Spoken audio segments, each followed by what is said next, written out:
Hello, this is Michele Knight. Welcome to your weekly astrology. This week, we have a magical and mystical Venus and Neptune conjunction, and then a Moon, Venus and Neptune conjunction. Look out for past life connections, but don't get paranoid as it's all squaring Mars. Here's your weekly astrology.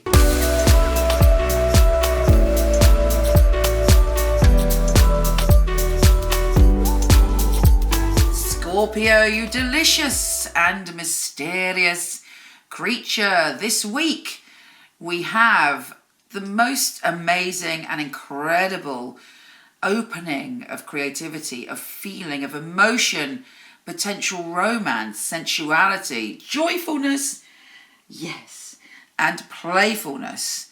We have Venus, the planet of love, and Neptune, the planet of spirituality, and the Moon, all in your creativity, joy, and happiness zone. So it's very intense. You're feeling things so deeply, but there's a sprinkling of optimism in all the proceedings. So you're feeling quite bright and cheerful, and intense. It may be that there's a clash with someone who's banging on about finances or security or keeping you stuck in one place. I mean, you're determined to succeed. You're determined to have security around you, but don't let anyone push your buttons. The best way to deal with it is to use your humour this week, because you're seriously funny and amazing and outgoing, and channeling this unique and special creativity. Now I need some water. But I shall continue because nobody is here.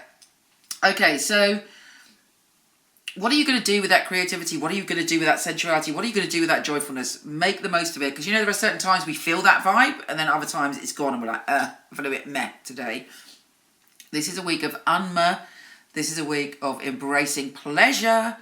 But of course, with all of those three planets, there is a sense of being careful that you have firm boundaries and you don't get lost in pleasure.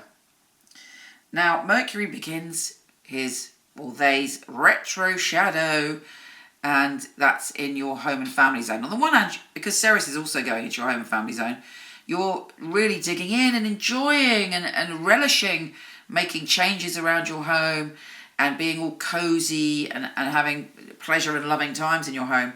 But on the other hand, there may be a little bit of miscommunication. Nothing to worry about yet. But as we move into when Mercury goes into retrograde, then be very cautious about anything to do with home. So, for instance, if you want to buy a home, move it or rent, or you're doing anything like that, better get it done at the beginning of the week. Anyway, I send you so much love. Take care, and I'll speak to you soon.